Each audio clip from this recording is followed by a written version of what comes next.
Praise the Lord. April 17వ తేదీ 2024. ఈరోజు దేవుని వాగ్దానము లూకా రాసిన సువార్త 14వ అధ్యాయము 11వ వచనము.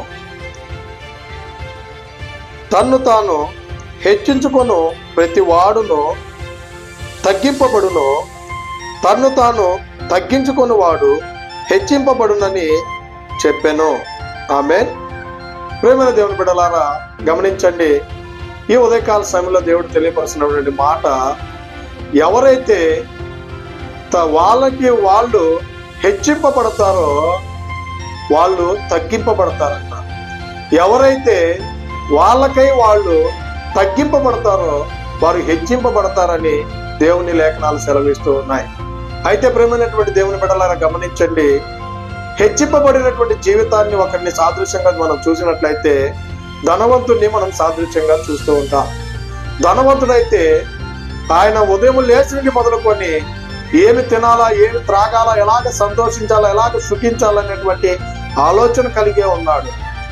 అయితే అలాంటి ఆలోచన కలిగి ఉన్న దాంట్లో నేను సంపాదించినాను, మొత్తం నాదే కదా, ఈ రాజ్యం అంతా నాదే కదా, ఈ ధనమంతా నాదే కదా అనుకున్నాడు. అయితే ఒకానొక దినాన మరణం సంభవించింది. ఆ మరణం సంభవించినప్పుడు ఆయన నిత్య నరకానికి త్రోసివేయబడ్డాడండి. అలాగుననే నీ జీవితం కూడా ఉందేమో, ఒకసారి నువ్వు జ్ఞాపకం చేసుకో. నిన్ను నువ్వు హెచ్చించుకుంటున్నావేమో. భార్య భర్త దగ్గర తగ్గింపు జీవితం కలిగి జీవించాలి, భర్త భార్య దగ్గర తగ్గింపు జీవితం కలిగి జీవించాలి. హెచ్చింపు జీవితం కలిగి జీవించినట్లయితే వారి ఇద్దరి మధ్యలో సరైనటువంటి సంబంధం లేకుండా ఇడిపోయేటువంటి పరిస్థితులు మనకు కనబడుతూ ఉంటాయి. బిడ్డలైతే తల్లిదండ్రుల దగ్గర తగ్గింపు జీవితం కలిగి జీవించే వారంగా ఉండాలి. తగ్గింపు జీవితానికి సాదృశ్యంగా మనం గమనిస్తే జగ్గయ్య జీవితాన్ని ఒకసారి మనం జ్ఞాపకం చేసుకుందామండి. జగ్గయ్య అయితే ఎంతో ధనవంతుడు, ఎంతో ఒక గవర్నమెంట్ ఉద్యోగి అయినప్పటికీ కూడా తన్ను తాను తగ్గించుకొని యేసుక్రీస్తు ప్రభుల వారు ఎవరో చూడాలనుకున్నాడండి.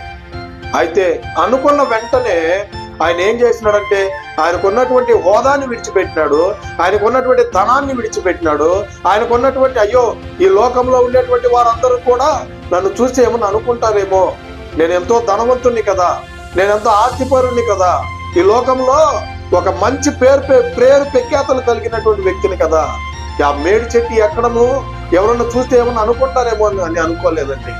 తన్ను తాను తగ్గించుకొని యేసుక్రీస్తు ప్రభుల వారు ఎవరో ఒకసారి చూడాలి అనుకున్నాడండి. ఎక్కి మేడి చెట్టు ఎక్కి ఆడ కూర్చొని ఎదురు చూస్తూ ఉన్నాడు యేసుక్రీస్తు ప్రభుల వారి కోసం. అయితే యేసుక్రీస్తు ప్రభుల వారు మార్గ మధ్యంలో వెళ్ళేటప్పుడు ఆయన ఎవరో చూడాలని అనుకున్నాడే కానీ యేసుక్రీస్తు ప్రభుల వారైతే ఆయన ఇంట్లో ప్రవేశించాలనుకున్నాడు. వెంటనే నిలబడి తలెత్తి పైకి చూసి, జగ్గయ్య త్వరగా దిగిరా, నేను నీ ఇంట ఉండవలసి వచ్చింది అని చెప్పినప్పుడు ఎంతో సంతోషంతో ఆయన యేసుక్రీస్తు ప్రభుల వారిని ఆయన ఇంటిలోకి ఆహ్వానించడం జరిగింది.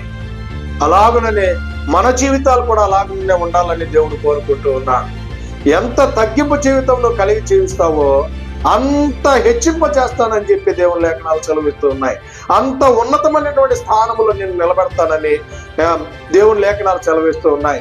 అయితే ఉదయకాల సమయంలో ఇన్ని సంవత్సరాలు నువ్వు తగ్గింపు జీవితం కలిగి జీవించలేకపోయినావా?